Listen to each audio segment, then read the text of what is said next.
Prime Minister Mark Carney set to arrive at the White House this hour for a highly anticipated meeting with President Donald Trump. She's my heart, and they took it from me. A day of mourning for Israel, marking the second anniversary of the October 7th attack. The Yankees need to do better. But, you know, I mean, it's been good. The first game, they got blown out. I had to turn the channel. Yankees fans hoping for home field advantage tonight to avoid a sweep by the Toronto Blue Jays.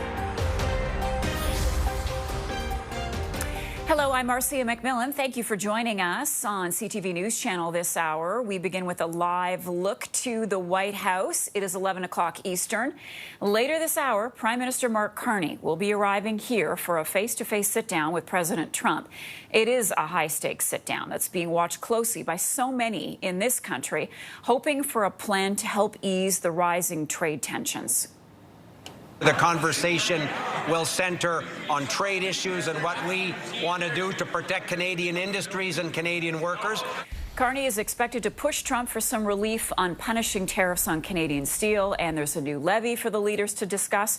Trump posting on social media that the U.S. will impose 25% tariffs on light and medium-duty trucks, and Trump signaling that he is expecting trade to be top of mind for Carney. He's going to ask about tariffs because a lot of companies from Canada are moving into the United States, you know. Everybody's moving back into the U.S., and he's probably going to be asking about tariffs. They're losing a lot of companies in Canada. They're coming into they left here. They left here 20 years ago when presidents that sat right at this desk weren't doing their job properly. All right, let's preview this meeting with CTV's chief political correspondent, Vassy Kapelis. She's standing by in Ottawa. Vassy, good morning to you. Kind of, you know, have to smile at the way Trump frames that. He knows exactly why Carney is there. And the stakes are high. What are you watching for? Could we see something substantial come out of today? Well, that's the multi-billion-dollar question, Marcia. And I think, you know, what I discern from Trump's comments there is a reinforcement of the justification and the impetus he is using for his tariff regime. So my takeaway is I don't expect a whole lot of movement on those tariffs. If we're able to squeak away with some sort of reduction, for example, on the sectoral tariffs that exist right now, very punishing at 50% apiece on steel and aluminum, or something on another sector, maybe. But if you listen to his comments there, they reinforce exactly why he has for months now said he is pursuing this tariff regime, despite the fact that economists say it's going to have a bad impact on American consumers and the cost of living there. He says he's doing it to basically reshore or onshore manufacturing or a whole host of different industries. And he is once again saying, look, there's all these examples of companies. I don't know all the examples, but there certainly is investment flight from Canada to the U.S. as a result of the regime that he is pursuing around tariffs. So he sounds to me in that clip like he is doubling down. I think what I'm going to be looking for is stuff actually outside what we have been focused on when it comes to trade. Maybe there'll be some movement on the sectoral tariffs. I would be shocked, and I've been wrong before, if he gets rid of them wholly, because he just doesn't seem to indicate that that's going to be a kind of policy that he would pursue. I am looking to see, for example, with the addition of Tim Hodgson, I know Colton was talking to you earlier, the Minister of Energy on this trip. Does that mean there is movement on two things specifically? Keystone, the pipeline XL that we know Trump is in favor of bringing back. Is there some sort of Canadian, pitch there when it comes to the construction of that, or some sort of tentative agreement that has been reached on that front? And then critical minerals. I have a number of sources over the past number of months, in fact, who have come forward to me saying that they think that Trump would like some sort of ownership stake in critical minerals or critical mineral mining companies in Canada, something along those lines. So is there movement on that front as well? Which brings up a whole other question. Is Canada today going to cede more ground, and what are we going to get in return? I think that's like kind of the central question of this thing. How much legwork, Vassy, do you think has been done ahead of this meeting? We understand that Carney and Trump have been in touch. They've been texting. They've had the odd phone call. So is this really, are they really starting from scratch today, I guess is my question? Yeah, I definitely don't think that they're starting from scratch. I do think that this is building on the conversations that have been had. I will say, though, that it's difficult to discern a very specific answer to your question because there aren't a lot of details that are being shared in advance of this or in the past few months in the lead up to this in-person meeting by the federal government. I know that, you know, those who advocate for that position are saying it's because they don't want to negotiate in public. And certainly I remember back to when Chrystia Freeland was leading the NAFTA negotiations and would say things in public, and there would be huge backlash from the White House, in particular Bob Lighthizer. They did not want these negotiations happening in public, so there is that constraint, and I fully and fairly acknowledge that. At the same time, there is a real opaqueness here about conversations that are being had, the status of the negotiations, who was involved in those negotiations. We find out very kind of haphazardly, for example, that the Prime Minister and the President have spoken by phone, whether on the sidelines of the UN or later, or we just don't even get an answer as to when or what was discussed. So I think there has, of course, been preparatory work to come to this point in time, but there's been a whole lot of effort in the past 48 hours from the Prime Minister's office and the people around him to kind of downplay the expectation that something more pronounced or more specific comes out of this. I do think, though, there is political pressure to have something to show for this meeting. Well, that's my final question for you. Politically, how important is it for Carney to come home with something? I think it's hugely important. I think that I take the argument that they've put forth that, for example, on a relative basis to other countries, because CUSMA, the USMCA, covers so much of our trade, that the tariff rate on Canada is lower. But because of the interdependence of our two countries' economies, the impact on our economy, if you just look at GDP data from the second quarter or unemployment data right now, has been, you know, very significant. And yes, it is, the bulk of the economy has proved to be resilient because of CUSMA, but those sectors that are impacted are very much impacted. And it is also, from a political perspective, Marcia, what this Prime Minister ran on, right? Yep. I will be able to do what others cannot when it comes to Donald Trump. You've been saying that now for the better part of 8 months. I think, you know, because we ceded ground on some counter tariffs, because we ceded ground on the DST, there has to be something, even if it's some movement on the sectoral tariffs, to come back to Canadians with, because in the absence of that, you will find the opposition informing the narrative that comes out of this meeting. There is no shortage of clippage over the past number of days from Pierre Poilievre setting out his expectations for the meeting. And so I think that vacuum will be filled by the Conservatives if it's not filled by an announcement of some sort from the Prime Minister. Okay, Vashi, thanks for all that. I know you're going to be back with us once we see the Prime Minister arrive. And just a programming note, as we take a look at these live pictures of the White House, the Prime Minister expected to meet Donald Trump beginning at 11:30. We'll have special coverage right here on CTV News Channel. Canada's premiers will be watching the meeting closely. This morning, earlier, Ontario Premier Doug Ford was once again on the American airwaves telling CNN why fair trade with Canada is so important. The way to create more jobs is make a deal with Canada. The way to reduce inflation is make a deal with Canada. And increase the economy is make a deal with Canada. Your number one export country in the entire world. That's what needs to happen.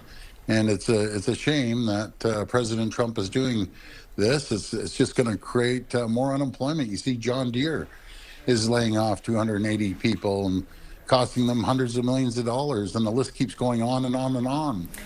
And another concern is with the lumber industry. U.S. tariffs on that sector will go in place later this month.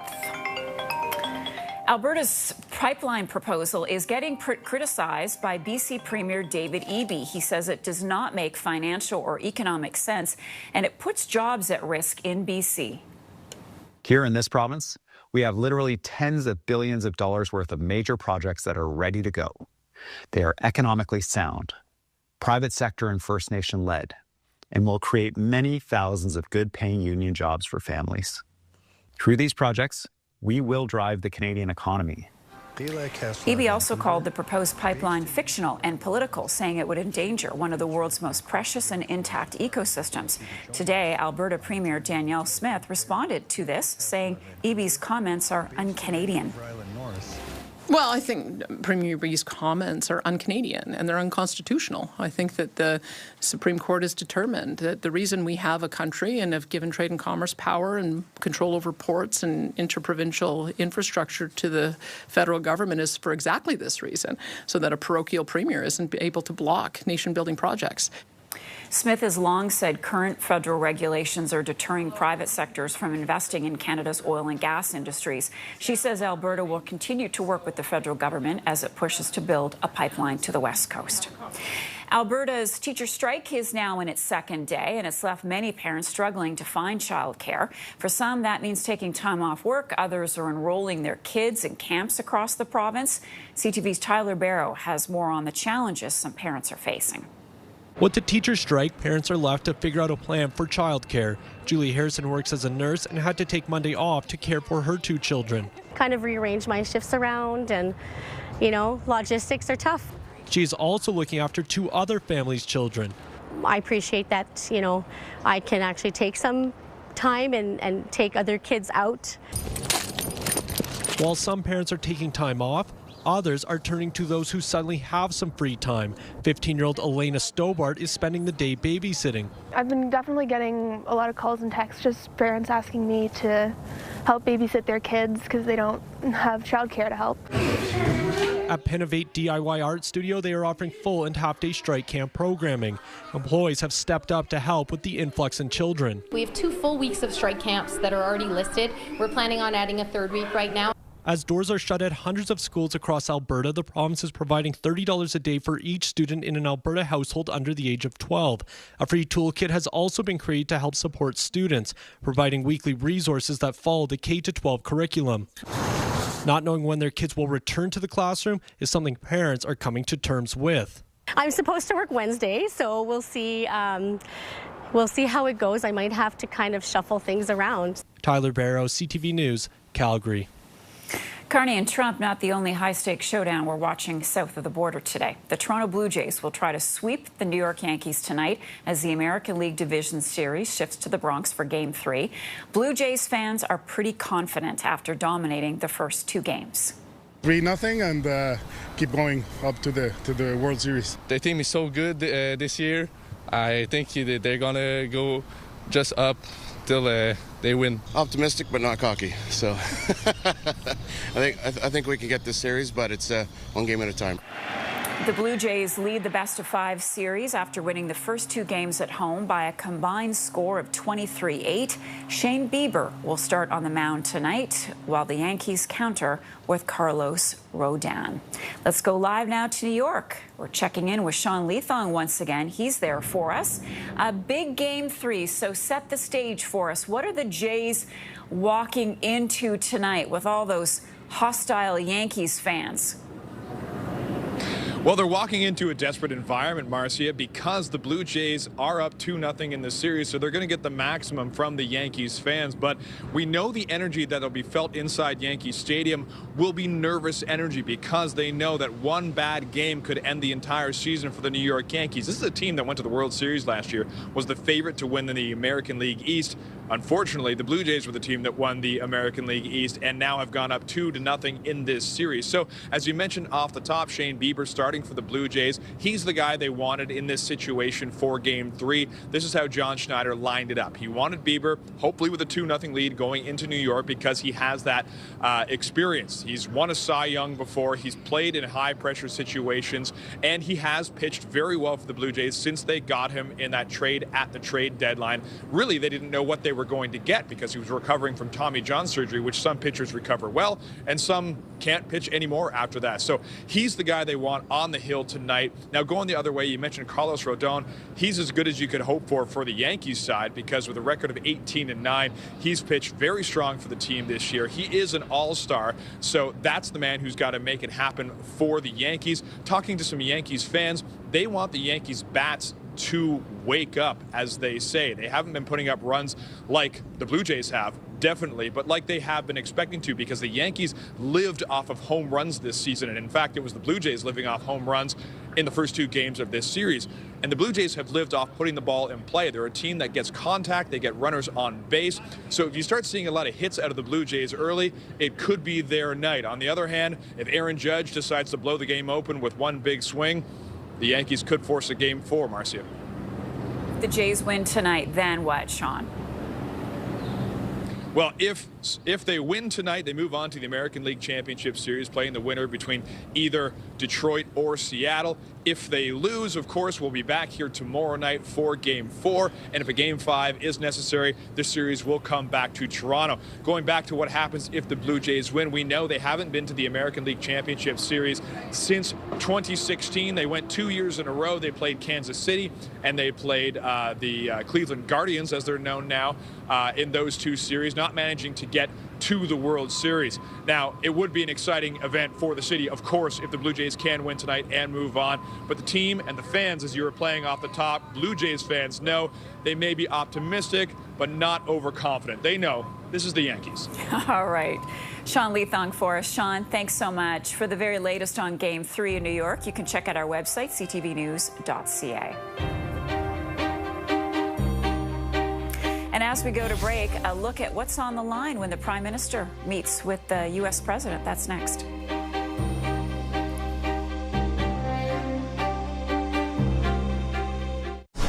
Grey's Anatomy, new season, Thursday at 10/8 Mountain on CTV. Get this. Yesterday, I sprained my wrist opening a jar of pickles. Oh, come on, that's nothing. I sneezed too hard and threw my back out. I've been there, done that. My back goes out more than I do. I pulled a hamstring walking the dog. Aging doesn't have to be rough. With Green Shield, you get health coverage and care. That means thousands of registered health professionals in one place. So call 1-833-377-7077 or go to getgreenshield.ca for coverage that puts you first. Swiss Chalet's Thanksgiving feast is back. Enjoy Canada's famous rotisserie chicken, cranberry sauce, stuffing, and a slice of one of our signature pies. Our Thanksgiving feast ends October 13th. Only $18.29, only at Swiss Chalet. Question. If you can't see what's behind all this, how do you already know? It's Jeep. That takes you places that make you say, whoa! And if their hair looks like this, or you've got a couple of these, okay, more than a couple. Or if someone says, the doors come off. But that's why you never have to ask what they're driving. You just know what it was, what it is, and what it always will be. Because when you're an original, there's only one. The Bricks Midnight Madness starts Friday at 5 p.m. Get up to 50% off select mattresses. Plus, get up to $370 towards sleep accessories. And take 5 years to pay with no interest. Plus, free local delivery. The Brick, saving you more.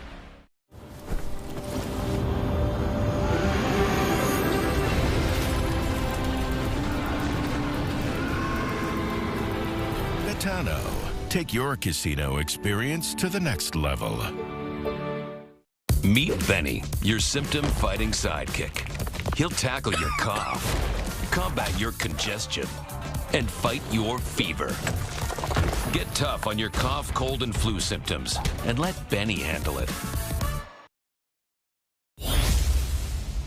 Freedom Convoy leaders Tamara Lich and Chris Barber will be sentenced today. This morning, commotion outside the Ottawa courthouse. Get him off! Get him off! Get him off! Get him off! Sit over there! I didn't do it. Now, earlier, we spoke with CTV's Katie Griffin, who was also outside the courthouse in Ottawa, with more on what to expect from the sentencing. Katie.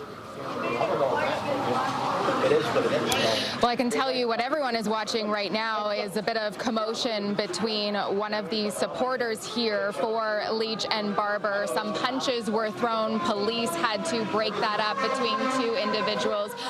Tamara Lich and Chris Barber arriving in separate SUVs, walking in just a short time ago. Of course, this is the culmination of a very, very long process. They were both found guilty of mischief earlier this year. Chris Barber found guilty of an additional charge of counseling others to disobey a court order, and that was in relation to the honking that continued for weeks in the winter of 2022. And so the Crown in this case is seeking 7 years in prison for Tamara Leach, 8 for Chris Barber. Both of their lawyers are seeking an absolute discharge, meaning no more additional jail time, no criminal record. Tamara Leach's lawyer feeling that they've been punished enough over the last couple of years, abiding by strict bail conditions. Leach herself spending about 49 days in jail. So this is where we are now. There are a lot of supporters here. It is starting to rain. There's still a little bit of commotion among the supporters here, but that is really what we're watching for. So are they going to face prison time, or will they be able to walk out of the courthouse today?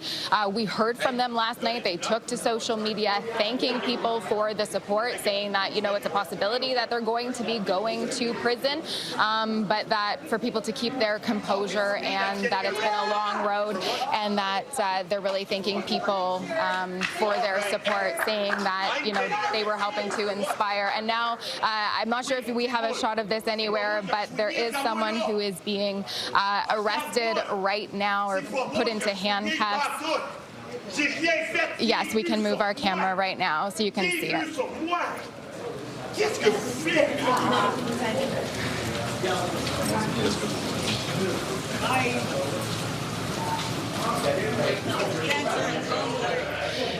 So that is one of the people who was involved in that earlier scuffle that I was talking about, where punches were being thrown. So not exactly sure what else transpired as we were on the air with you, but that one person at least has been brought into the court in handcuffs. Marcia. Katie Griffin, thanks so much for that. There is movement in the crime wave that has baffled police in BC for months and shaken the South Asian community. 7 men are now facing charges tied to 3 separate extortion cases. CTV's Martin McMahon reports.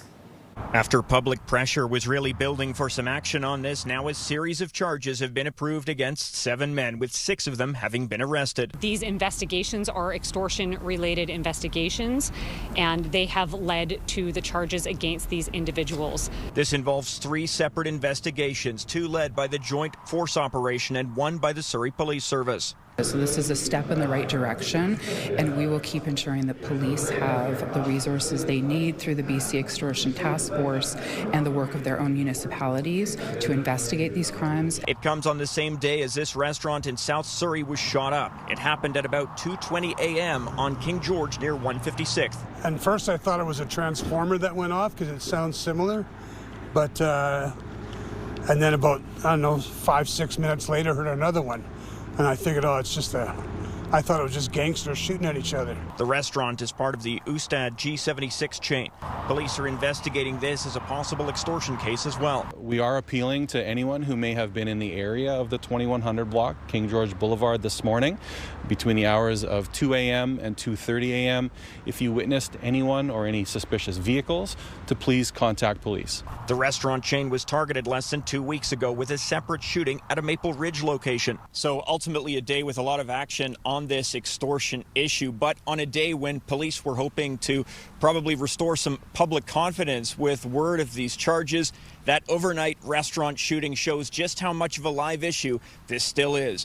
Martin McMahon, CTV News, Surrey. And we'll be back with more news right after this quick break. Grey's Anatomy, new season, Thursday at 10/8 Mountain on CTV. It's great to be helping out before my first grandkid arrives.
tensions between both countries.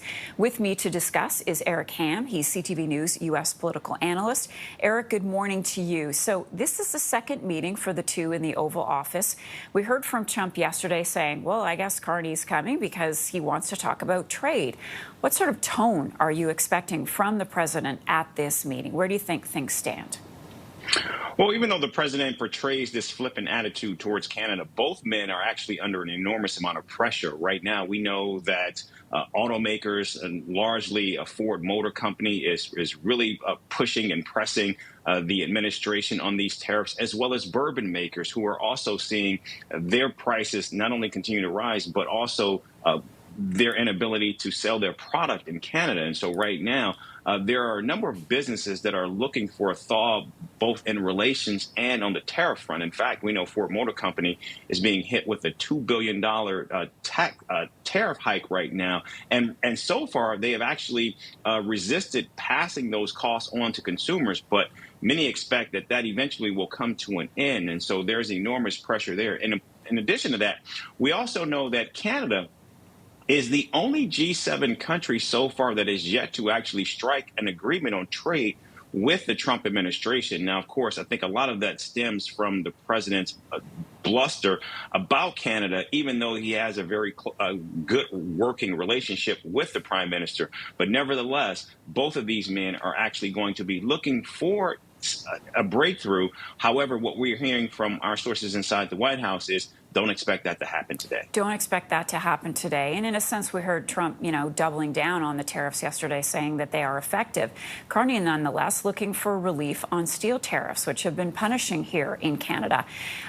What sort of pressure does that put Trump under with American businesses like the automotive sector?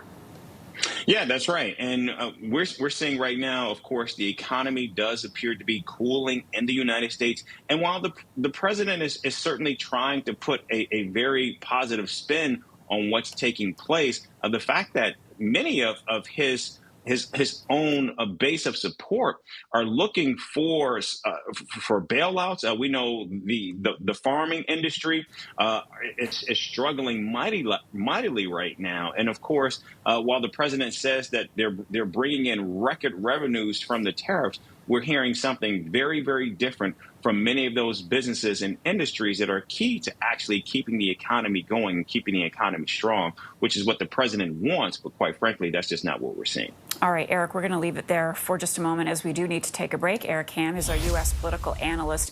And of course, we're watching these doors at the White House as Prime Minister Carney is set to arrive momentarily to meet with President Trump. He's also joined by some key Canadian ministers. We'll be back after this short break. Don't go away.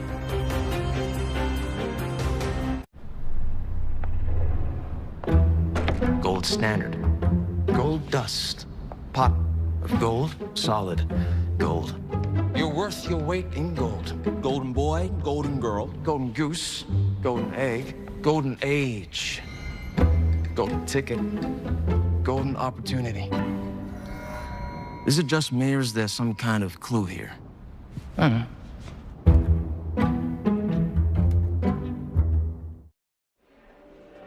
Okay, I've grown my business to this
Moment now, we are going to see Prime Minister Mark Carney arrive here, the White House, to meet with President Trump. It will be Carney's second face-to-face meeting with Trump since he was elected. This is a high-stakes sit-down. However, expectations are somewhat tempered. Back here in Canada, many are hoping for a plan to ease the rising trade tensions. As Vashi Kapelas is about to join us and tell us, that's the million-dollar question. We don't know. Vashi, good morning once again. We don't know what the Prime Minister is going to walk away with, come back to Canada with. What are you watching for as, again, we wait for the Prime Minister to arrive and be greeted by Trump? Well, a couple of things, and I'll focus first on what we're looking at on the corner of our screen and what you just had full frame, right? The arrival of the Prime Minister in all that goes alongside this very public-facing meeting. We've seen it once a number of months ago, and I remember kind of the collective sigh of relief of the country when the Prime Minister appeared to emerge unscathed because other leaders had not been so lucky. This is a different time. A number of months now have passed. Deadlines, some of them self-imposed, have come and gone, and there is no formalized agreement in the interim, right? Instead, we have CUSMA covering the bulk of our trade, but still very punishing sectoral tariffs, on some key industries like steel, aluminum, autos, forestry, you name it, right, in this country. So what I'm really curious to see is, again, has the dynamic between the president and the prime minister shifted? What is the tone like? And what is said toward cameras? You and I and our audience will have watched, at this point, it feels like dozens of these meetings with world leaders where things can go extremely sideways.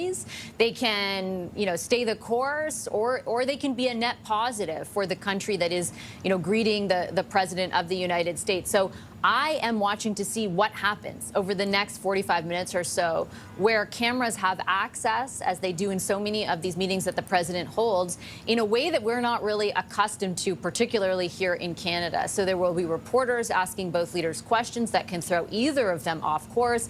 There will be comments made publicly by both the president and the prime minister. And I'm just very curious to see how the actual meeting goes. On the second part of your question, the more substantive part around, are we going to see any resolve? I know you've had a number of guests talk about the expectation setting going into this meeting that, don't expect much. I'm very curious to see if there'll be movement on any of those sectoral tariffs, but more largely, as I said to you a little while ago, also on whether or not there's going to be movement on things outside of those sectoral tariffs. Energy in particular, we saw the Federal Minister of Energy, Tim Hodgson, as a late add to this meeting, looking to see what that signifies for sure. Well, let's go with that for just a second.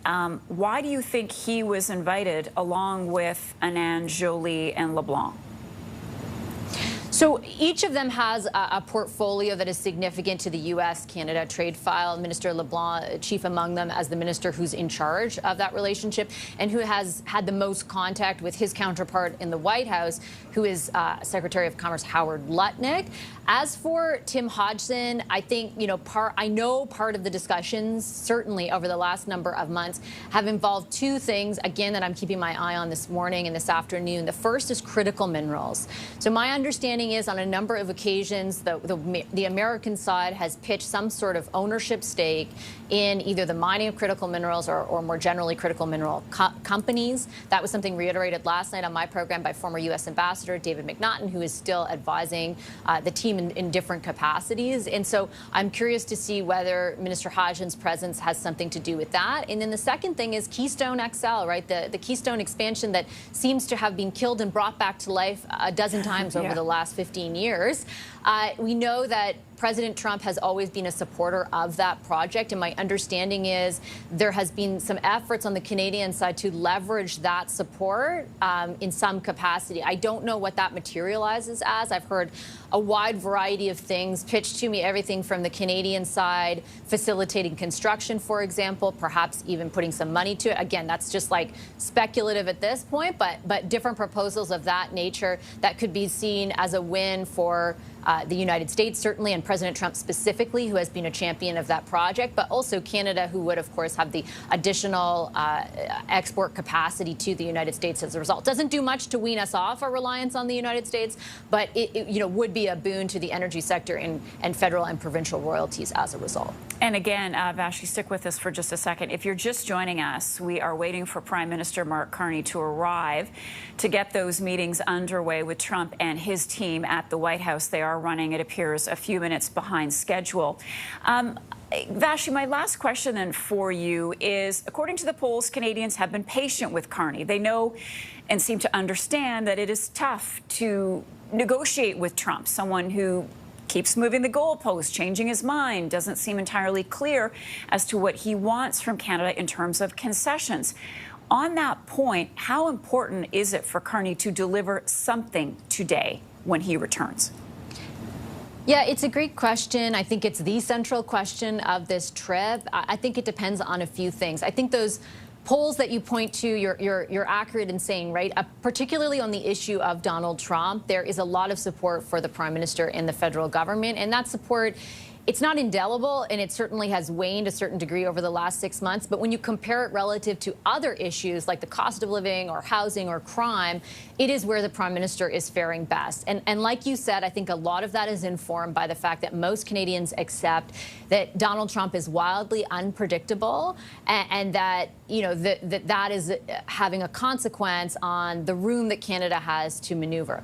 At the same time, I think what you have also seen over the last 6 months is a narrowing in general of the polls when you look at the federal Conservatives and the federal Liberals. And that is something you would have to think that the Prime Minister would be mindful of going into this, because the Conservatives, particularly since the leader of the party, Pierre Poilievre, has come back to the House of Commons, have been filling any communications gaps that arise, like a lack of information, for example, in this case, from the federal government about what their objectives are in this meeting, or on a more specific basis. They have been filling that with their own list of demands. And so I think the narrowing overall of those polls is reason for the federal government to have some sort of political expectation that Canadians and the opposition certainly will be looking for something tangible out of today. Like, if you come back and say, well, we had a working meeting and the status quo persists, and I don't know if those sectoral tariffs are ever going to be removed to any degree or reduced in any way, I think you would be ripe for criticism from the opposition, and that would dominate a whole lot of the political debate. So two things can kind of be true at the same time. I think that Canadians do have or have given the Prime Minister a ton of latitude on this issue because of the mercurial nature of President Donald Trump and the challenge, really, that the federal government and the Prime Minister faces on this one issue. But on the whole, they're less prepared to give them as much latitude on everything else. And therefore, they are vulnerable to political attacks. And that will certainly, you would think, inform what they say to Canadians on the other side of this meeting we're waiting with bated breath for. Yeah, which is running behind. So we're going to stick with you for just a few more minutes if we can. I know you've got to go shortly, but I think everyone kind of breathed a sigh of relief after Carney's last meeting, when we saw Carney and Trump in the Oval Office and they were sitting there and it seemed to go smoothly. We know it has not always gone that way with other world leaders. How much stock will you place into that that initial part of the day as to how things may play out? If Trump is in a good mood and they seem to get along, or as you say, there might be a change in tone from Trump, do you think it will be indicative of how successful this day will be? It could be. I think, again, this is a case of, like, two things could be true at the same time, Marcia. So I think, on the first part, I am very curious to see how the Prime Minister and the President navigate this meeting. We spoke to Kelly Craft, who used to be Trump's ambassador in the first term to Canada, and she reiterated what I've heard a whole bunch of Trump's kind of like traditional political enemies say, like Gavin Newsom, for example, which is when you get in a room with the guy, it's a totally different situation, that he actually has some ability to be more constructive, more conciliatory, that basically that is where agreements are made in person with Donald Trump. So the importance of doing that, I can't find anybody out there who has any experience with President Trump who doesn't advocate for something like the meeting that is about to take place. If you would like to see, change happen or more productive things arise out of these meetings. At the same time, things could go well, and we could see the Prime Minister, I think it's fair to say, handle himself as he did the first time around, and collectively we could breathe that sigh of relief because Trump doesn't say, I'm going to rip up Kuzma in this moment or something to that effect. And at the same time, there could be very little tangibly that the Prime Minister walks away from. And I think he'll be judged on both of those, and I think fairly so. I think Canadians will be looking to see, how does our Prime Minister handle himself and the country's objectives and interests in the face of an in-person meeting in front of all those cameras and reporters in the Oval Office? While at the same time, we are going to rightly assess, what difference does it make to our economy and therefore to our lives? And the difference would be on the stuff that is still very punitive. And we've talked about it many times, all those sectoral tariffs, additional ones that were announced, for example, yesterday on trucks. And the list is feeling very long at this point. So I think both of those things are going to be informing the way in which Canadians perceive the success or lack thereof of today's meeting. Vashi, thanks so much for all of that. I know you've got your radio program coming up. Again, we appreciate your time with us, and we're watching this shot in the corner of our screens. We've just heard from Premier Doug Ford, who was speaking about the meeting. Let's listen. The auto sector, they're going to see an increase of over $107 billion. Other companies are seeing it. John Deere, they're laying over 280 people off because of tariffs. We're seeing it across every single sector. So it's time to sit down, let's get a deal, or let's start hitting back. Premier, are you advocating the approach that Prime Minister Trudeau had more than the approach that Prime Minister Carney had? Trudeau, of course, imposed counter tariffs, and it didn't work. But you think we should go back to the Trudeau approach? Well, I think we take an approach that let's get a deal. If the Americans want to see inflation stop, you make a deal with Canada. You want to see the economy grow, make a deal with Canada. That's what we need to do, because it will hurt both countries if we don't. But you sure don't sit back and get beat up by a bully every single day. It's like a kid going to the schoolyard and getting punched in the face every day. It's time to hit back if he can't get a deal. Maybe Prime Minister Carney knows something I don't know. And if that's the case, he should sit down with the premiers and explain that. That's what he needs to do. Cut off the power back on the table. Hydro surcharges, and then you pulled those off the table. That's right. Are you willing to do that? Is Ontario going to hit back? Well, what we need to do is use that energy to be more competitive.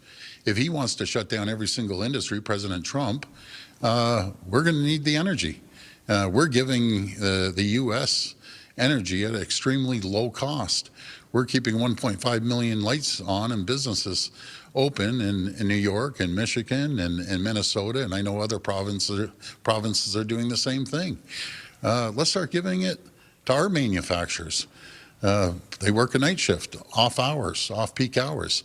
Maybe they want to shift some manufacturing and get their electricity at a much lower cost. I'd rather support our Ontario manufacturers and support our neighbors south of the border that are competing against us, and President Trump constantly attacking our economy, attacking our people.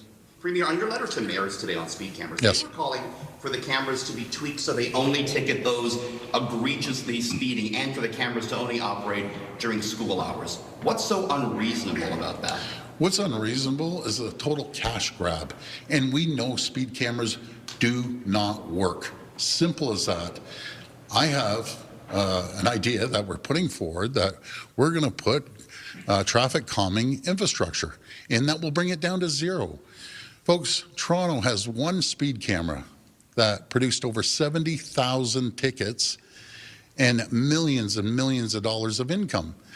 Now, wouldn't you think, rather than sit there and collect all the money, because it is a cash grab off the taxpayers, wouldn't you think someone would come up with common sense and say, okay, we're putting speed bumps on Parkside Drive, we're putting turnabouts.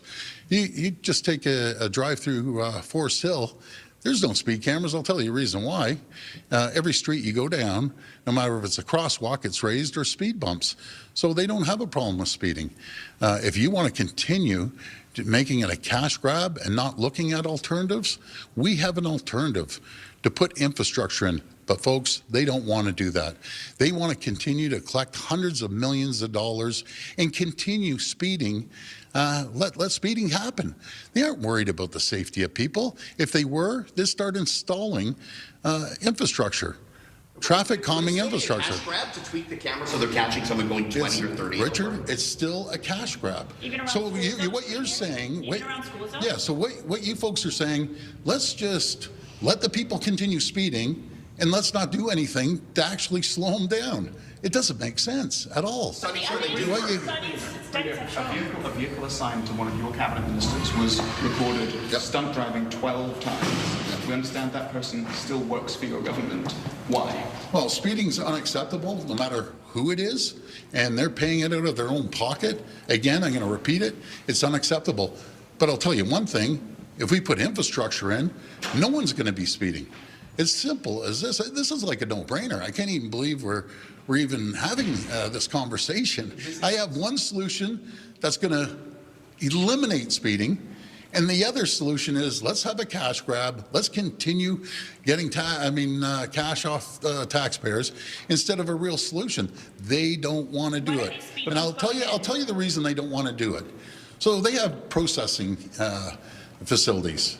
One in Brampton, one in York Region, one in Newmarket, one in Toronto.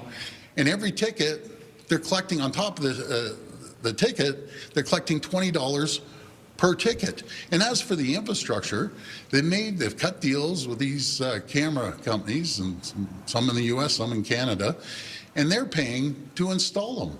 And we're going to indemnify all the communities that are doing it. Now, folks, there's 444 municipalities. 407 are saying we don't want speed cameras. We'll put infrastructure in to slow people down. And then there's 37 greedy communities and cities and towns that want the cash grab. This is, again, a no-brainer. I'm putting a solution forward. All their solution is continue letting people speed and collect cash off them. That's nothing more than a cash grab. The instance I'm describing, the government vehicle was going 162 kilometers an hour on a highway. They still, as far as we know, work for your government. You say that there are punishments. You say people face consequences. You're against speeding. What's the consequence in this situation? What are you doing that shows you are against speeding? Again, it's unacceptable. I'll repeat that. There's many people speeding out there, and it's unacceptable. I do not condone speeding with anyone. But it goes back, if I put infrastructure in with the support of the municipalities, and God knows they've collected hundreds of millions, no infrastructure whatsoever. They're just pocketing the cash. I guarantee you, no one will be speeding, 100%. But Premier, I'm sorry, go ahead. On marine land, it Yes. seems like things are coming to a head today. The company has said that they might have to euthanize the whales if they don't get some more money from the federal government to help care for them. Are you going to do anything about that situation? Well, again, this is marine land is privately owned. Now the federal government declined a permit to move them and allow these whales to live a better life. And I would recommend to the federal government, reverse your decision and let's find a home that would be great for the whales. I don't think there are any existing homes that could take them other than the one in China. So what is the solution here? Can the government step in here and seize them or do something? Well, we have our inspectors that go in and inspect the whales all the time. It was the federal government that allowed them to bring these whales here. It should be the federal government that allows them to move them to China or other marine areas that will take them. But saying no to everything and not coming up with a solution, not a great suggestion. Actual legislation instead of the directives we have in place right now to buy Canadian, buy Ontario. Do you have any specifics on that? Is this coming next fall? What exactly happening? We will be putting legislation in October that we are requiring municipalities and the provincial government, and I understand the federal government's doing the same, that when possible, I always say when possible, certain widgets can't be made, but when possible, let's buy Ontario-made vehicles throughout the municipalities, no matter if it's fire trucks or any other vehicles, personal vehicles. We need to buy them off Ontario-made companies. So anything that's made here in Ontario, when possible, let's do that. And the people have a lot of power here. When you're going shopping, look at the Ontario-made or Canadian-made products that you buy. Put pressure on the big 5 retailers, not to outsource their food, which is happening, by the way, and products. Let's manufacture here. Let's start bringing on Ontario companies to be a supplier to the big 5 retailers. Premier, do you have any update on the Eglinton Crosstown LRT? We were told by Mr. Lindsay the revenue demonstration test was to begin last week. It hasn't. Do you have any update on that, sir? Well, I understand that they're doing the testing with the TTC, and over the next few weeks they'll be up and going along with Finch. We're making great progress on Eglinton West and on the Scarborough subway system, and along with Yonge North, we're going to be moving forward with that, and the Ontario line too, which is a crown jewel. It's going forward very well right now. Premier, on skills development, do you have any concerns about favoritism? Like, it looks like there's some favoritism going on there with some of the groups that got the money. Well, lobbyists and thank you. Skills Development is fund is one of the best programs we've ever put together. It's created over 700,000 opportunities for people to teach them a trade, no matter if it's healthcare or manufacturing or in the skills trade themselves, and this has changed people's lives. So we're going to focus on that. We're going to continue moving forward. I understand the federal government wants to do the same thing. I love their participation because, again, it gives someone a trade or a skill that they never had before. It'll be a job for life, and that's what we're focusing on. We want to bring it from over 700,000 over 1 million people that have been trained. The federal government actually said that they're concerned and want to look into to make sure that the $1 billion a year they send to Ontario to fund all this stuff, this isn't even your money, it's federal money, that it's being spent properly. Are you concerned about their comments about that? Well, as much as I'm concerned, the $12 billion that we send to the federal government, but in saying that, it's our money, it's on our budget, it's on our books, and we look forward to them joining the program to make sure that we have more skilled trade people, helping people with a disability, with a disability that have never been able to get a job. Now they have a trade that they can go out there and get a job and feel great about themselves and bring home a paycheck every single week that otherwise they wouldn't be able to do. Why are lobbyists, though, allowed to be involved? You know, one of the lobbyists, advises you quite frequently, presents to caucus, presents to cabinet, made the decision on when the election should be.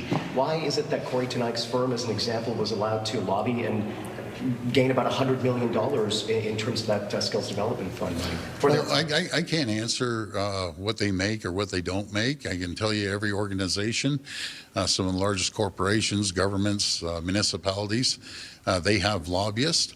What we make a decision on what's best for the people. And when we can get out there and train 700,000 people and give them a trade for life or help the healthcare system or manufacturing, that's what we're going to focus on. And we're going to continue. And we're going to continue moving forward. The NDP calls it corruption. The NDP have no solutions. All they believe in is taxing people. That's what they believe in. And it's ironic, the NDP, when they have the private sector union sending them over opportunities and funding through commercials and everything else, that's the pot calling the kettle black. We're pro-business government, making sure that we employ people. That's our...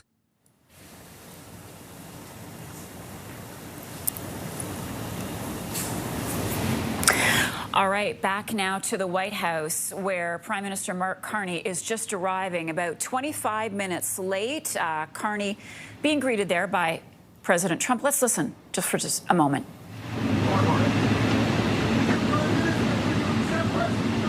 President Trump, so your message to Israel on the second anniversary of the Hamas attack.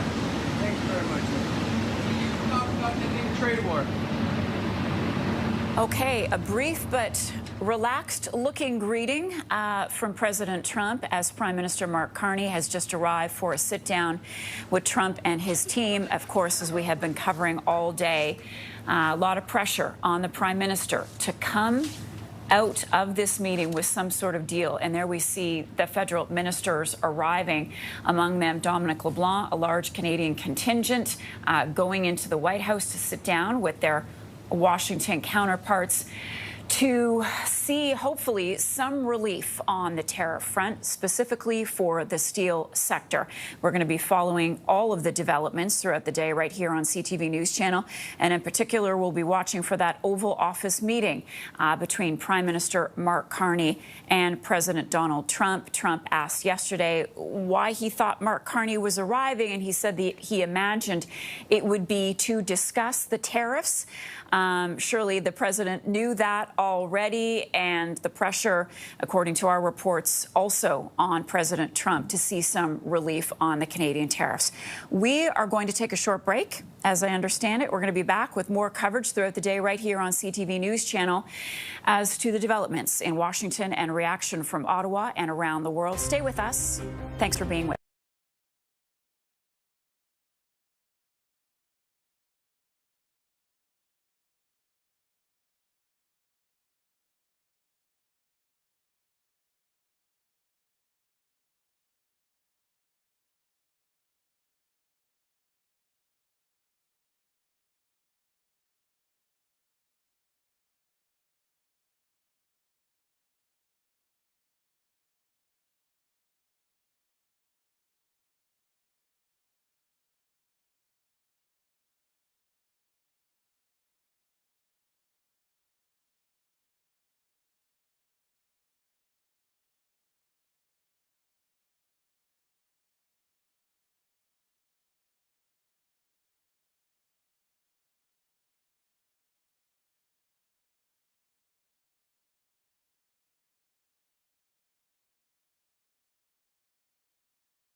Arrival at the White House. This happening just moments ago. In fact, less than 5 minutes ago. Mark Carney being greeted by U.S. President Donald Trump, the two anticipating to have a conversation this afternoon. The expectations have been tempered in the last 24 hours or so of what could come of this meeting between the leaders of Canada and the United States. There was some hope initially that we could see possibly some of the sectoral tariffs and some relief, but we're going to keep a close eye on this. Once we do hear anything, we will certainly bring that to you live from the White House. Now, Canadian premiers are watching that meeting very closely today. Earlier, Ontario Premier Doug Ford spoke outside his office, urging the Prime Minister to stand up to tariffs. We can never take a backseat to anyone, especially President Trump. We have a great, great country, resilient country, a powerful economically, we're powerful. The U.S. exports more products to Canada than anywhere in the entire world.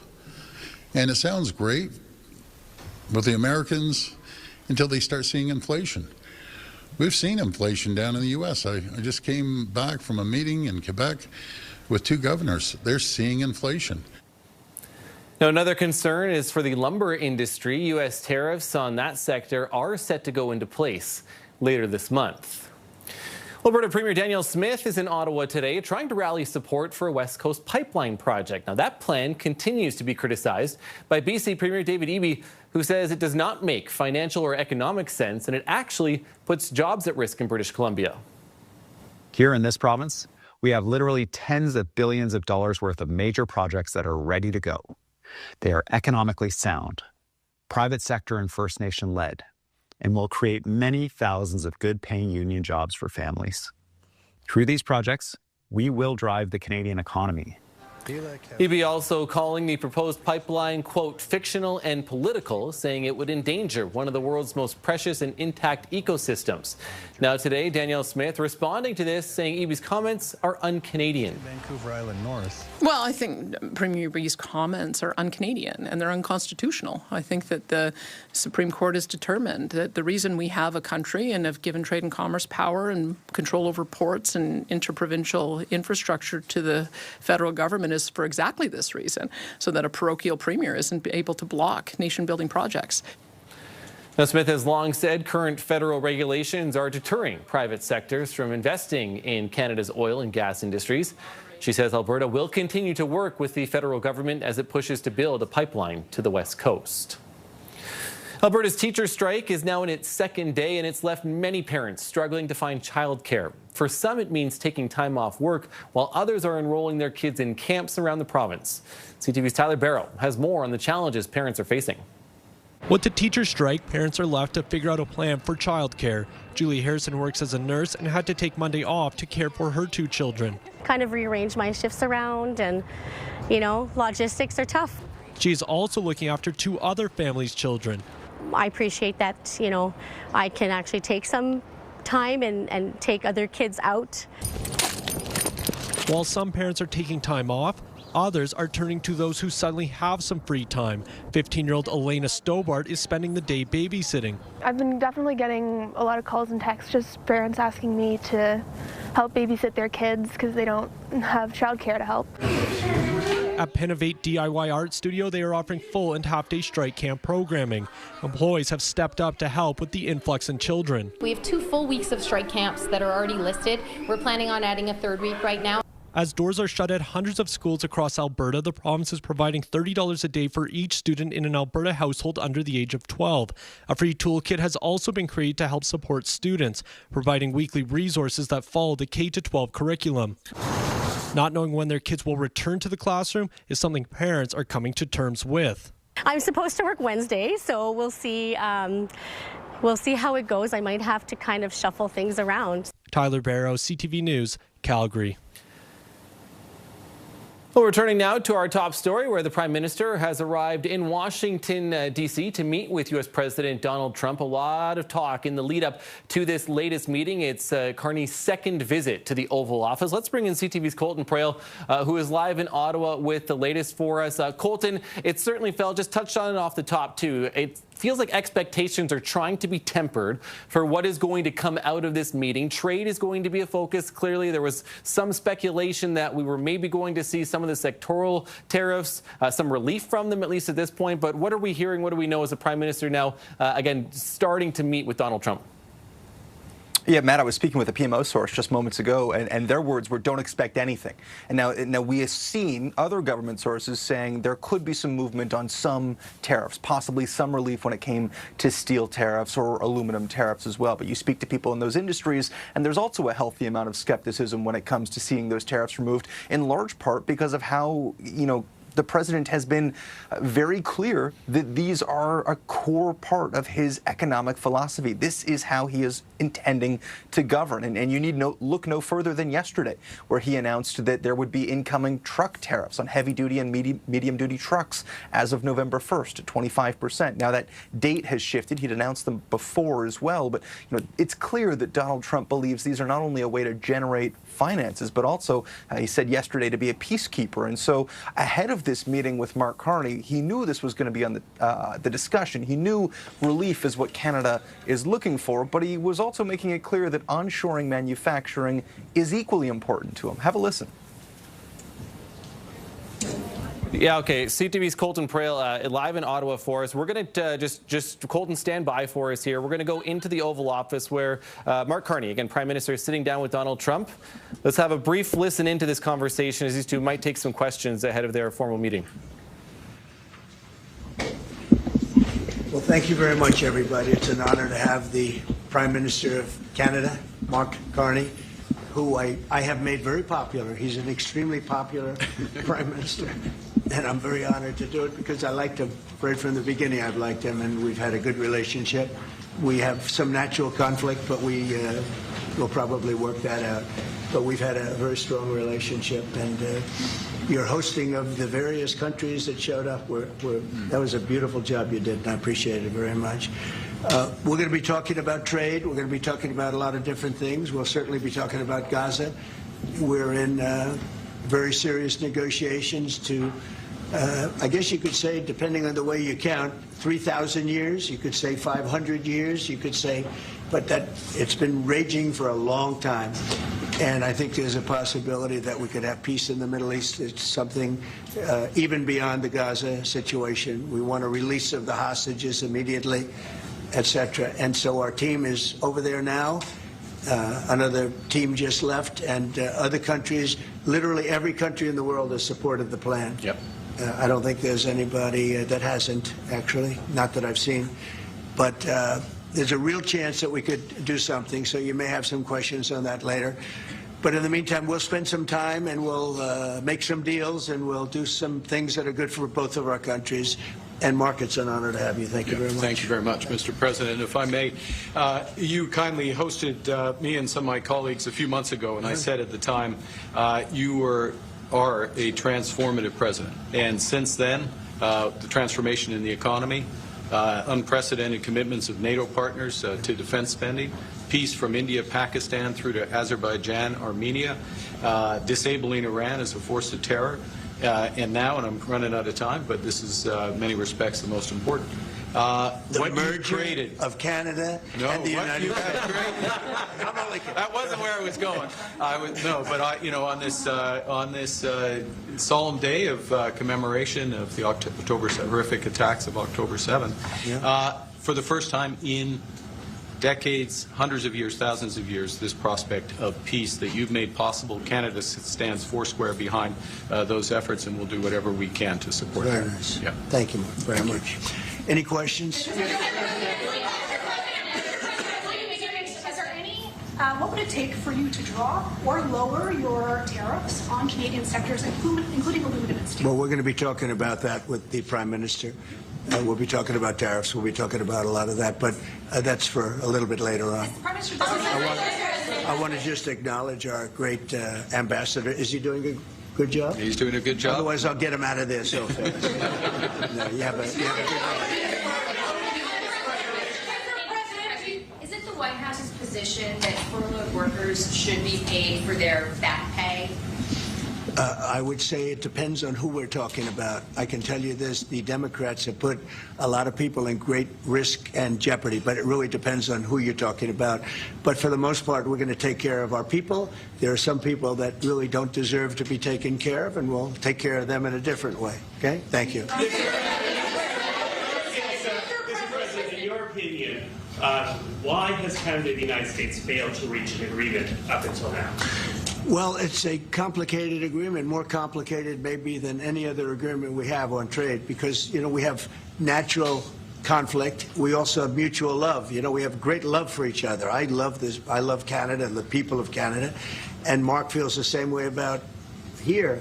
The problem we have is that they want a car company and I want a car company, meaning the U.S. wants a car company, and they want steel and we want steel. And, you know, so in other countries, they're very far away, and there's no problem. You can compete and you can do. We don't like to compete because we sort of hurt each other when we compete, and so we have a natural conflict. It's a natural business conflict. Nothing wrong with it, and I think we've come a long way over the last few months, actually, in terms of that relationship. So when it comes to trade, the United States was always giving everything. They gave everything to Canada. They would. You know, let car companies leave here and go to Canada. But that hurts the United States. And, you know, other presidents didn't see that. They weren't business-oriented. They might have been good politicians in some cases, not in all cases. They were bad at both. But it's a very natural conflict, and it's something that we're working out. Canada has offered a lot of compromise this summer. Are you willing today to offer some compromise to Canada, maybe on steel, on aluminum? Well, we've made compromise, and we've made some compromise even on steel. But, you know, we have the same basic authority and the same basic, this could be also a little bit of a conflict with other countries all over the world on steel, because we want to make our own steel. We don't want to bring steel in for the most part, but we will bring it in, and we do bring it in. We continue to bring it in from Canada, but there is a tariff to pay. And I think that would be a normal thing to say, but we've come a long way. I think, Howard, we can truly say. Do you want to make a comment on that? Well, I think the opportunity to work together, and as you said, there's conflict. You know, why do we make cars in Canada? You've called that out, and you've addressed that. So there are places we should work together, and there are places that we have natural conflict. It's a tough situation because we want to make our cars here. At the same time, we want Canada to do well making cars. So we're working on formulas, and I think we'll get there. Canadians are refusing to go to the U.S. The numbers are down like 23% in the first 7 months of the year. What do you say to Canadians that don't want to go to the U.S. now because of your 51st state talk, because of the trade war, the tariffs? Yeah. Well, I understand that. Look, I understand that, and Americans don't want to buy cars that are made in Canada. You know, I mean, we have the same conflict. So there isn't. It's something that will get worked out. There's still great love between the two countries, but you know, American people want product here. They want to make it here. Detroit was emptied out and moved to Canada, moved to Mexico, moved to other places, not just Canada, and now they're all moving back. You know, they're moving back. We have right now. I was just telling Mark, we have 17 trillion, but it's really much higher. That was as of a couple of months ago. Yeah.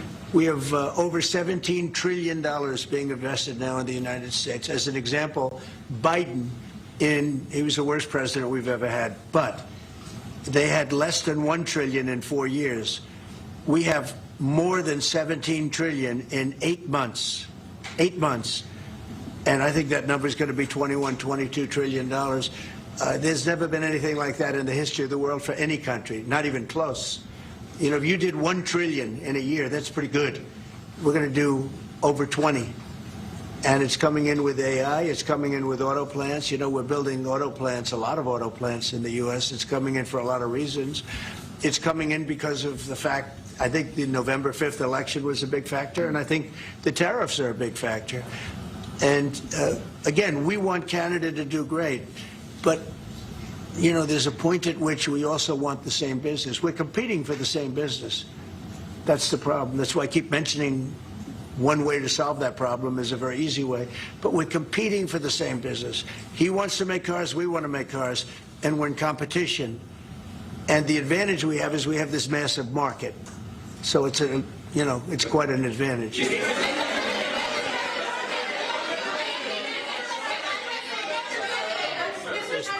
Mr. President, can we talk about Portland for a second? Are you planning to invoke the Insurrection Act? That would be, a very long-standing law that's been on the books. Yeah, well, it's been invoked before, as you know. If you look at Chicago, Chicago's a great city where there's a lot of crime. And if the governor can't do the job, we'll do the job. It's all very simple. They probably had 50 murders in Chicago over the last 5, 6, 7 months. Many people were shot. And then the governor gets up and he says, well, we can handle it. They can't handle it. They don't know what they're doing. The mayor is grossly incompetent. He's at a 4% approval rating in Chicago. He's at a 4%, lowest approval rating, lower than even de Blasio had, which is hard to believe in New York. I thought de Blasio would always maintain that record, but the Chicago guy is even lower. So I think that we want safe cities. If you look at D.C., you would right now, Mark, you could go out, take your family out to dinner, you could walk right down the middle of the street. There is no crime in D.C. When I got here, this place was a raging hellhole where people would come from Canada, people would come from other places and end up getting shot. Nobody's being shot. The National Guard's been unbelievable. I mean, they are strong, tough guys. You know, we won something at the Supreme Court, which is a big deal, merit. Everything now in this country is merit-based. I didn't think I'd ever see it again. And we have our soldiers are merit-based, too. And they're central casting. And they walk through that town, and I'll tell you what, this place is safe. It's beautiful. Now we're in Memphis, and the same thing's happening. You're getting the reports. The bad guys are saying, we don't want anything to do with this. And we're removing many people. In D.C., we took out 1,700 career criminals and sent them back to the countries from which they came, mostly led out by Biden and his people that had an open border policy. And, you know, Canada, you suffered because of that, too, because they'd come here and they'd go into Canada also. So we're like a buffer for that in terms of Canada suffered greatly by Biden and the open border, the policy of open border, totally unchecked, totally unvetted. And these people were, you know, if you got 5%, 2%, now you were getting a lot of bad people. And we now have a closed border. You've done well. Yep. We have a closed border, and it's a really closed border. In fact, for 4 months, I don't even know if this is possible, but the figures were released. 0 people were able to come into the United States from the southern border. 0. And as you know, we've taken a very hard stand on drugs. This is also benefiting you. We call them the water drugs, the drugs that come in through water. They're not coming. There are no boats anymore. Frankly, there are no fishing boats. There's no boats out there, period. If you want to know the truth, we're saying, does anybody go fishing anymore?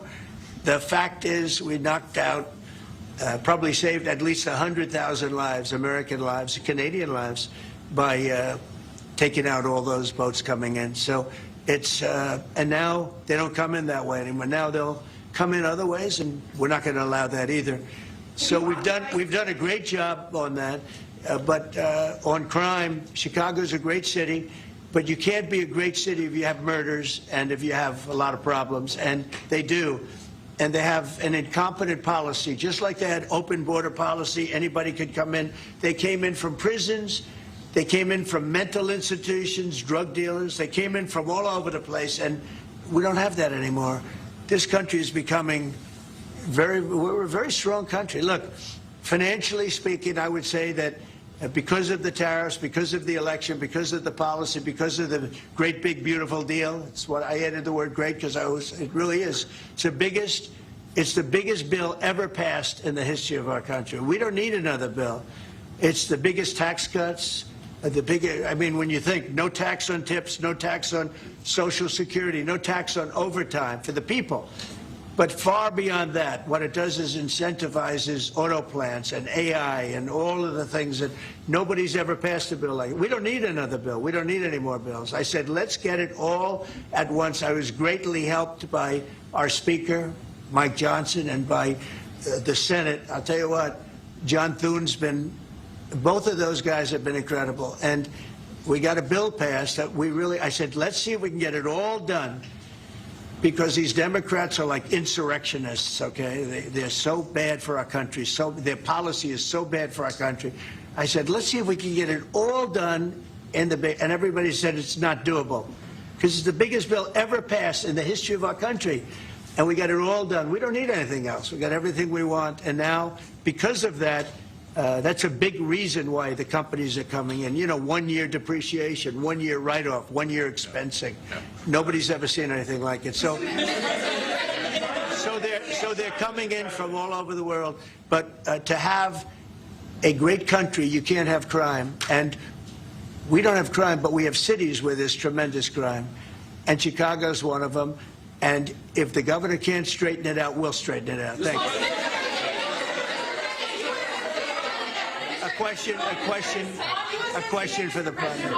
Do you remain committed to, Mr. Prime Minister, I'd like to know how come the UK and the European Union have succeeded to sign deals and bring the tariffs down, and Canada still hasn't been able to do the same? Yeah, because they're not located right next to each other. It makes it, in many cases, it's much better and easier. But yeah, and if I may, let's be clear about the relationship as it stands right now. We are the second largest trading partner of the United States. We do a lot of trade going across the border where we're cooperating, first thing. Secondly, we are the largest foreign investor in the United States. $500 billion in the last 5 years alone, probably $8 trillion in the next 5 years if we get the agreement that we expect to get. Thirdly, there are areas, as the President just said, where conflict, maybe not so much conflict, we compete. There are areas where we compete, and it's in those areas where we have to come to an agreement that works. But there are more areas where we are stronger together, and that's what we're focused on. And we're going to get the right deal. Right deal for America, right deal, obviously, from my perspective, for Canada.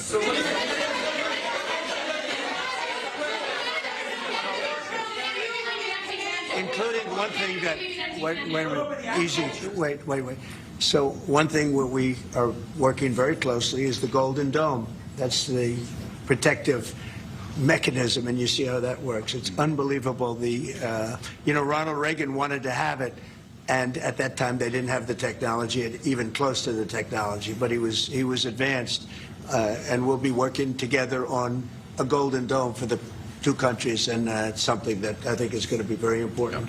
Especially when you look at the world, you look at what's happening. We want to have that protection. It's really amazing. The technology is unbelievable. Why do you say some federal workers should not get their back pay? Why do you say some? Well, you're going to have to figure that out. Okay, ask the Democrats that question. Go ahead. Mr. President, just to follow up there, I mean, the law says that when the government is reopened, that workers will receive their back pay. So are you going to define the law there, or what do you? I follow the law, and what the law says is correct, and I follow the law. Mr.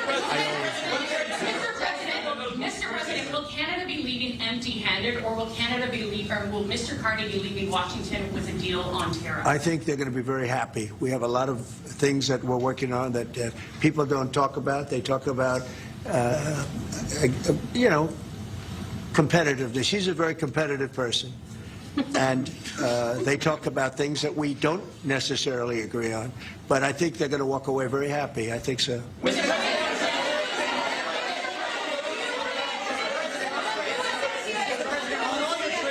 Signed, there's been a minimum tariff that countries have got. When USMCA gets renegotiated, do you want a minimum tariff on goods between Canada and the U.S.? Well, we're going to have tariffs between Canada, and, they have them with us. I will say with our farmers, as you know, they went up to as much as 400%, 250, 300, and even one at 401. We found one having to do with a very small product, but it was high. So we've always had tariffs between the two of us, and actually Canada was charging us very high tariffs on our agricultural things, a lot of our agricultural product. And that's one of the things that we talk about for bringing that down. So, you know, this is a mutual thing, but we've been charged tariffs. Look, we're the king of being screwed by tariffs, just so you understand. And I'm not talking about with Canada. I'm talking about with countries all over the world. When you look at Europe, when you look at China, when you look at all of the, almost every country charged the U.S., we didn't charge them. Because we were led by stupid people in many cases. Stupid people. They took advantage of our country. They're not taking advantage of us anymore. You know, if you looked at the European Union, they're all my friends. I don't blame them. I blame our presidents. I blame our past presidents and, you know, business leaders. But we are the king of countries that have been taken advantage of for many, many years. We've been paying trillions and trillions of dollars and receiving nothing at all. As an example, prior to the deal with Europe, where they pay a lot of money, but they're happy and I'm happy. The deal was good. It's a fair deal, but it wasn't fair. You couldn't put a car into Europe. You couldn't sell your agriculture into Europe. You couldn't do anything. And now we have it so that it's open. We charge them tariffs. We didn't charge them tariffs a car. They charge us tremendous. I said to Angela Merkel once, I said, how many cars have gone to Germany from the United States? And she said, well, I don't believe any. And I said, you're right. You're right. Well, that doesn't happen anymore. And they're paying a fair amount. It's just a fair amount. It's not, I could ask for much more. It's a fair amount. But the United States now is using the same thing that they've used on us. And I just can't believe it's taken presidents so long to do this. And again, we're going to treat people fairly. We're going to especially treat Canada fairly. But I can't believe it's taken so long where we get charged and don't charge them. Japan was a good example. We made a deal with Japan. You saw that, Mark? A deal with Japan. It's a much different deal than we've had in the past. But they would send us millions of cars, no charge. We weren't allowed to send them cars. We sent them no cars. I doubt you had one car go into Japan because we were restricted. They didn't want our cars.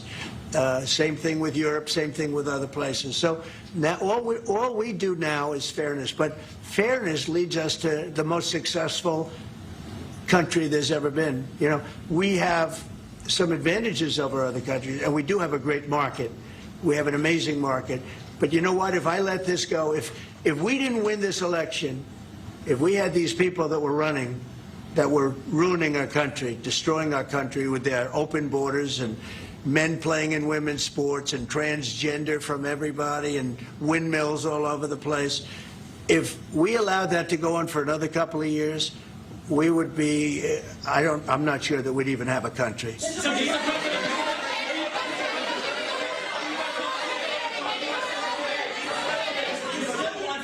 Yeah, Brian.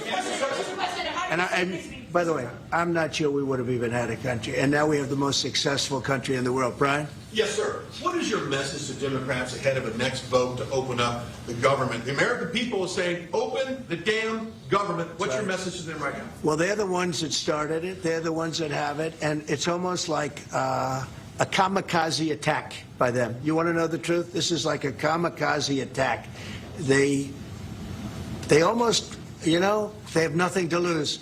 They've lost the elections. They've lost the presidential election in a landslide. I saw the other day where Kamala said this was a very close election. This was one of the biggest sweeps that anybody's ever had. Won the popular vote by millions, won the Electoral College by a massive amount. They said, if I got 270, that would be great. But I got, I think, 312 or 315, and they got 220. So, you know, we won that. But we won counties. The big thing is counties. So out of all of the counties, thousands and thousands, we got 2,500. They got 525. It was a landslide. And we listened, oh, yes, it was close. It was one of the greatest victories ever. And it was a mandate to do what we're doing. And I hope, and Mark wants this as much as I do, we are very close to making a deal on the Middle East that will bring peace to the Middle East. After all of these years of millions and millions, tens of millions of people being killed, there's a chance to bring peace to the Middle East. In addition to that, I made 7 other deals, and they're, you know, great. and we're, things are happening with respect to Russia, Ukraine. That's one that last week, Mark, 7,812 people were killed. Soldiers, mostly soldiers. Yep. But 7,000, more than 7,000, almost 8,000 soldiers were killed. It's a crazy thing. I thought that would have been one of the easy ones. I get along very well with Putin, and I thought that would have been. I'm very disappointed in him because I thought this would have been an easy one to settle, but it's turned out to be maybe tougher than the Middle East. We'll see what happens with the Middle East. The Middle East.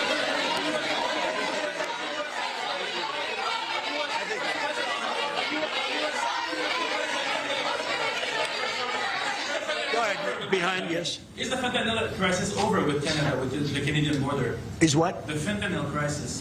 No, it's not over. It's never. I think it's never going to be over, frankly. But they've done. Canada's worked hard, and they've done a much better job than in the past. We have very few people coming in through our southern border too. We've worked with Canada and we've worked with Mexico, so we've made it a lot better. Look,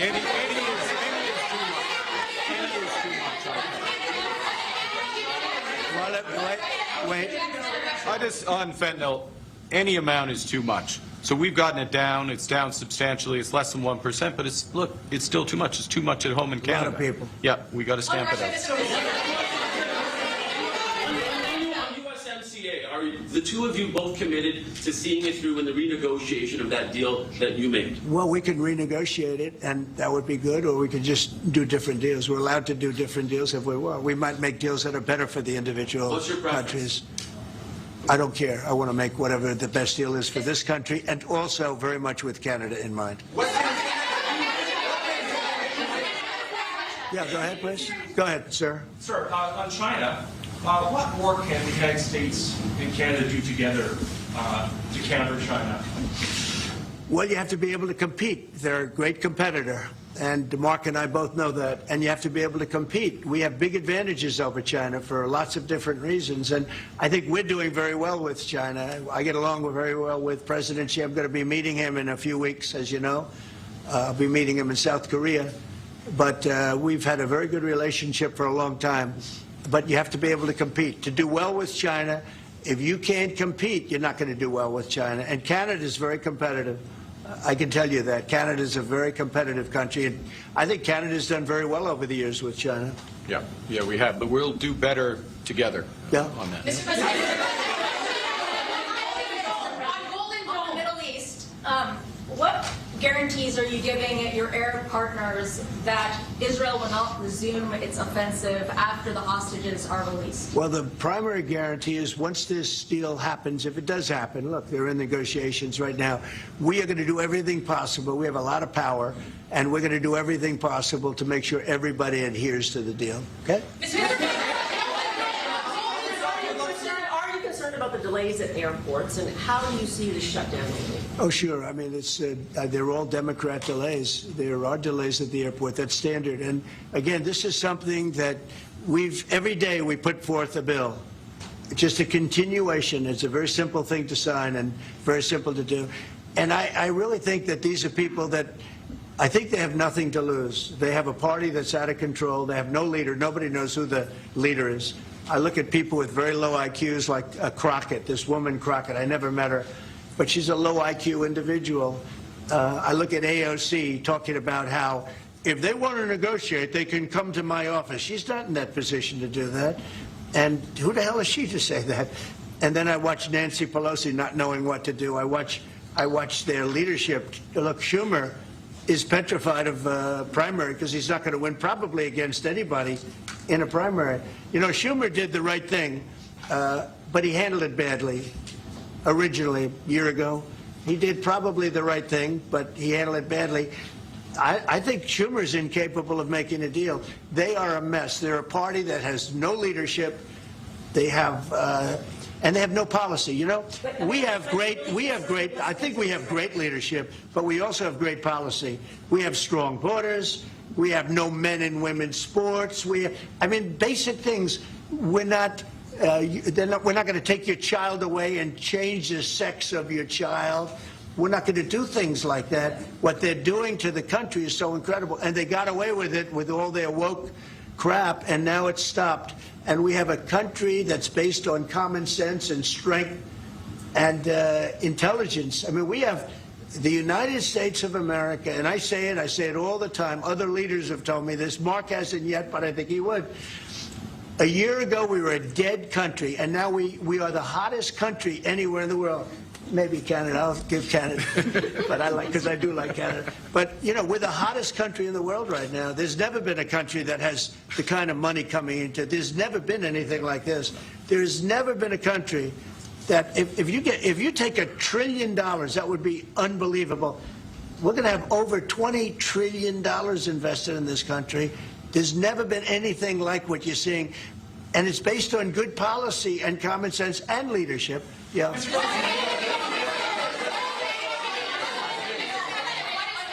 Mr. President, what is Canada giving you in return? If you say Mr. Carney is going to be leaving Washington happy, what's Canada giving you in return? Well, you'll find out, but I think the people of Canada, they will love us again. Most of them still do. But if you say only 25%, I assume a lot of them, I think they love us.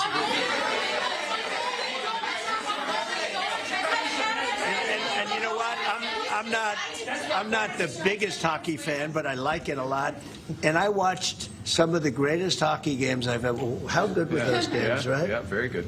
We're coming down for the World Series, Mr. President. Oh, good. By the way, your team is looking pretty good.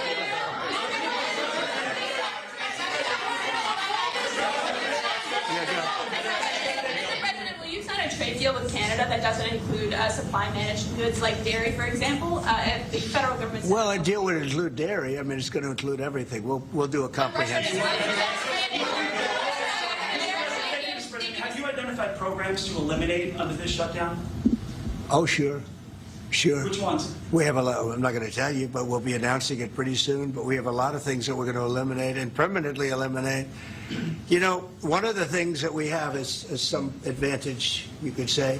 But because of the shutdown, which I think they made a big mistake, we're able to take out billions and billions of dollars of waste, fraud, and abuse. And they've handed it, you know, on a silver platter. And you know Russell Vogt, he's a serious person, very serious person. And he's sitting there and he's getting ready to cut things. And this is something that was handed to us by, I assume, Schumer. I just don't know if Schumer has any power anymore. I look at your leadership. I don't know who to speak to. I'll tell you what, I'm getting calls from Democrats wanting to meet. I never even heard their names before, and they're claiming to be leaders. The Democrats have no leader. They remind me of Somalia, okay? You know? And I met the president of Somalia. I told him about the problem he's got. I said, you have somebody from Somalia who's telling us how to run our country. She's from Somalia. He said, would you like to take her back?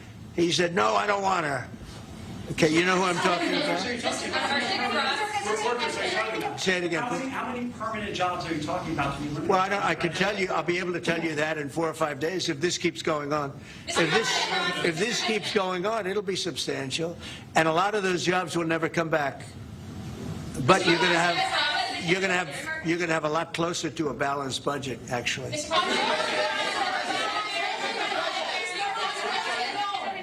there anything the Prime Minister has done that's making it more difficult to reach a deal?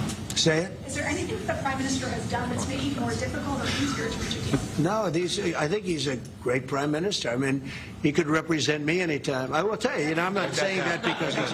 No, he is a very strong, very good leader. He's a nice man, but he could be nasty. He could be very nasty. Maybe as nasty as anybody. How? I think Canada, let me put it this way, I can tell you this because I deal with lots of leaders all over the world. He is a world-class leader. He's a man that knows what he wants, and I'm not surprised to see that he won the election and won it substantially, and I would think he's more popular now. He's a good man. He does a great job, and he's a tough negotiator. So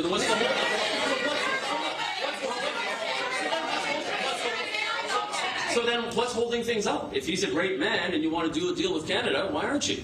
Because I want to be a great man, too. Thank you very much. Thank you, everybody. That could have been good. I think you got that one. That could have been good. Thank you very much. Thank you.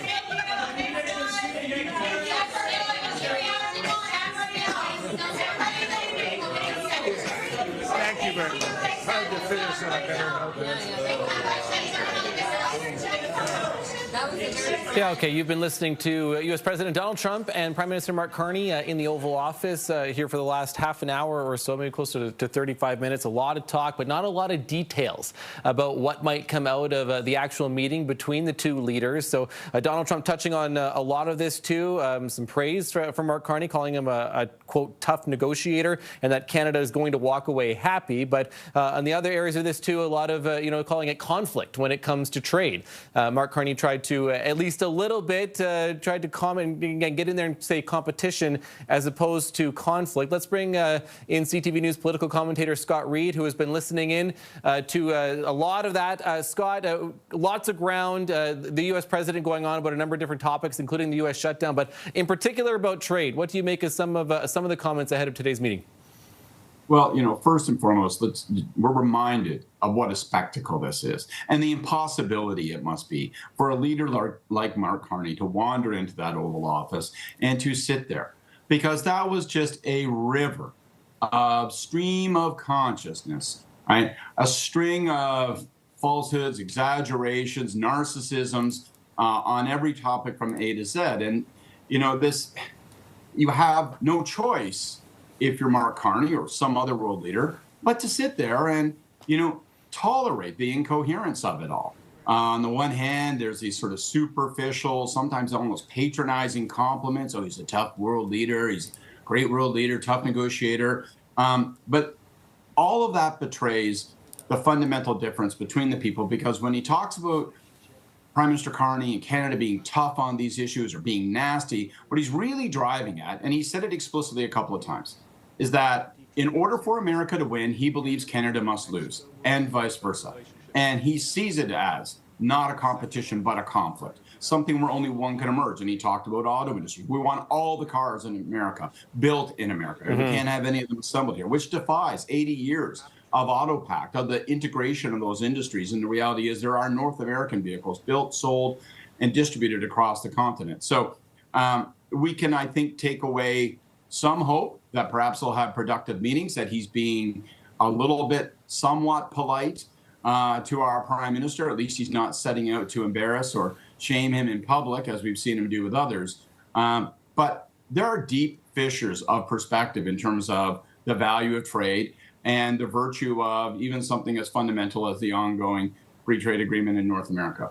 There was hesitation, and especially in the last day or so, about what was actually going to get done at this meeting, right? You have the renegotiation of CUSMA next year. The consultations are starting, and there was a bit of back and forth, I think, a little bit about that. But do you believe, after what you've heard out of the White House and out of the Oval Office right now, that we will see any movement on anything, including sectoral tariffs, here this afternoon or in the near future? Let's predict no, to be on the safe side, because I'll look foolish if I were to raise expectations. Not trying to do that to you, so. I must say, well, I'm not gonna, don't worry about that. That's all precursor for me to go out there and stumble into wild prediction land, because I do wonder if there is some possibility that we will still hear some kind of announcement. And I'm not predicting a breakthrough on a tariff front. I think that's unlikely, whether it be steel or aluminum sectoral tariffs, or whether it be anything with respect to the structural forward nature of CUSMA and that review. But I do wonder if maybe on energy or on the Golden Dome, on defense matters, perhaps there'll be some announcements coming out, some form of agreement. I'd be watching in particular about energy corridors, maybe North-South Pipeline, Keystone. Is there something happening there? Because there did seem to be a hint a couple of times from the president. I think people are going to like what they see when we come out of these working meetings. So I would keep my hopes very constrained, very tempered. But I do wonder if maybe there's more to this than meets the eye. And also a common sense question is, why else on earth would we be having this meeting? Why get them together? Why bring them together? Why, if you're Mark Carney, present yourself in this situation of tightrope and risk in terms of sitting with the president when you know that he's going to ramble on like this and say just about anything that pops in his head? And why would the president want it, unless he was going to do something that advanced some file that he deemed to be of self-interest. And does Carney need that politically right now, especially on this side of the border? Does he need a small win like that in some way? You know, people ask that question constantly, and I do believe that there are two ways of marking. And our friend Vashi Kapelos was saying this, I think, very compellingly before two men met. And on the one hand, we sort of mark these events. Can Carney get through them? Knowing the irrationality. I think Canadians think this way too. They go, oh my God, how could anybody survive a setting such as that? Can he get through there without getting pasted? Okay, that's a success. The more enduring success, the more fundamental success, the success that matters more to real people across the country is anything economically in terms of our self-interest advanced. I don't think Carney needs it. I think that the Canadian public is very tolerant, still very patient. I think they recognize that dealing with Donald Trump is like wrestling with a grizzly bear. But I do think when you have events such as this, you want to come away with something you can point to that says, even if there isn't progress, there's a point to it all. There's some reason to imagine that our industries, our employment, and our self-interest will be protected and advanced. CTV News political commentator Scott Reed. Scott, appreciate your analysis after that. Thanks for this. Thank you. Well, still to come for us this hour, the Toronto Blue Jays can book their ticket to the next round of the playoffs tonight with a win against the Yankees. We'll preview Game 3 of the American League Divisional Series. That's just ahead. Stay with us. Grey's Anatomy, new season, Thursday at 10/8 Mountain on CTV. If you're paying high interest rates on your credit card, you're wasting money. Consolidate.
One game at a time. Certainly is. The Blue Jays lead the best of 5 after winning the first 2 games at home by a combined score of 23-8. Shane Bieber is going to get the call for the Jays to start on the mound tonight, while the Yankees will counter with Carlos Rodon. Jay slugger Vladimir Guerrero Jr., he had 2 homers in the series too, including that memorable grand slam in Game 2. Joining me now is Matt Cause, TSN 1050 host and the co-host of the Mac and Cause podcast. Right. Thanks for being here. Absolutely. Much better to be here in person than staring at my phone in my living room. Yeah. Love that you're here. Let's get into this. The Blue Jays on fire, right? They have absolutely been on fire here for the last couple of games heading into the playoffs. Yeah. For you, they have not been as good away from home but this is the playoffs, different story. So what do we make of their chances tonight? Well, I think the first thing is the most remarkable is the home runs. The Jays, middle of the pack. Yankees were the best home run team in baseball. Jays have out-homered them 8-1. Now, what I'm curious about is Shane Bieber does give up, has been a bit home run prone, and going up against Giancarlo Stanton, Aaron Judge in New York. I think that's one thing to keep an eye on in terms of this game now going from Toronto to New York. So that's probably the biggest first time looking at in terms of just the geographical shift. Yeah, which is interesting. Now, Yankee Stadium, too, known for home runs, too. Yeah, short right? porch, Because it's still at the short porch, especially right field at different points, so it's maybe there. But the Blue Jays tonight looked to Shane Bieber after a couple of pretty good outings from Kevin Gausman and then Troy Savage, which was just unbelievable in game number 2. So looking to Bieber and Jays fans, a trade deadline acquisition, but still high hopes for a former Cy Young Award winner. This is such an incredible moment for Shane Bieber. You go out, and he had a good regular season. This was a nice bounce back coming back from the Tommy John surgery. If you can go out and limit the Yankees in New York and do it in Game 3 of the divisional round and end the Yankees season, this will be such a huge thing for Bieber to just announce to the baseball world, I'm back to being the player that won the Cy Young. Bieber had success against the Yankees in the postseason back in his Cleveland days many years ago. So, yeah, I mean, the storyline with Bieber there. On the other side, then, Carlos Rodon. Last time we saw him, he pitched Game 2 against Boston, where the Yankees needed to win that game, or they would have been eliminated in the wild card. Rodon was able to pitch 6 innings, was very good. So, yeah, this is a very fascinating pitching matchup between these two teams. What would it mean? The Blue Jays haven't swept a series. They did it for the first time back in 2016 when they won the ALDS over Texas. But what would it mean to this team getting, into the Final Four? They would face the winner of Seattle or Detroit. What do you think it means for baseball fans? Clearly it's Canada's only Major League Baseball team, but what would this mean, especially with a sweep heading into the next round? It would mean that the rest of the baseball world would believe in Toronto. Going into this round, almost everyone was taking the Yankees on ESPN, The Athletic, most of the major media sources. The betting lines had the Yankees as a favorite. If Toronto goes and does this, and Vlad keeps doing this sort of power, now it changes everything. Now Toronto would be considered the clear favorite in the American League, and then, gives you a little bit more time off. Maybe allows for Bo Bichette to come back. And just the confidence, if they could go out and do it tonight against a Yankee team where there's a lot of pressure on them. They haven't won the World Series in '09, which is not a big deal for a lot of franchises, but for New York, where everyone is spoiled, it is a big deal. Very big deal. Exciting stuff. Mark Carney said it himself, apparently, that Canada's going down for the World Series. Matt Cause, TSN 1050 host and the Cause and Naka podcast. Thanks again for being here. Absolutely. A time for a short break. We're going to be right back after this. Grey's Anatomy, new season, Thursday at 10, 8 Mountain on CTV.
Wilson has that story.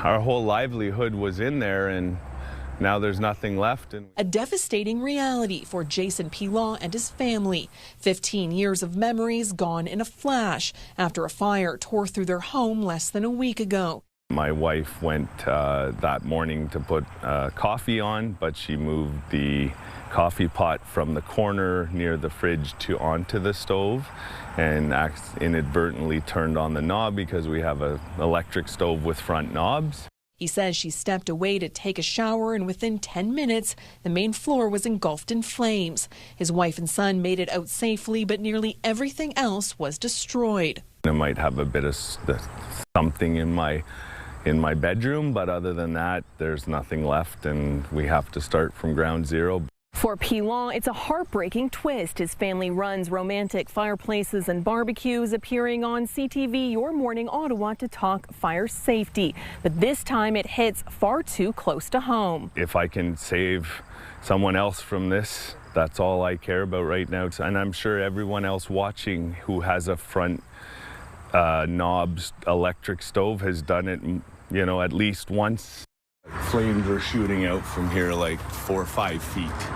The cause is still under investigation, but officials say a fire will double in size every minute, meaning a small spark can turn catastrophic before you know it. Mistakes do happen, and that's why you shouldn't be leaving anything on your stove. Any moment of inattention can be disastrous. Amid the devastation, Pilaw says community support has been overwhelming, from clothing to monetary donations through a GoFundMe. They posted, I believe, at like 1 p.m. that day, and by 5 p.m. they had to turn people away because his garage was already filled with donations from my community, and that's something I'll never forget. For Pilaw, it's about turning loss into awareness while thanking the community that's helping his family start over. I thank them completely, wholeheartedly from the bottom of my heart. Caitlin Wilson, CTV News. Well, still to come, Prime Minister Mark Carney back in the White House, meeting with Donald Trump for the second time since becoming Prime Minister. We're going to have more details and hear from the pair after the break. Stay with us.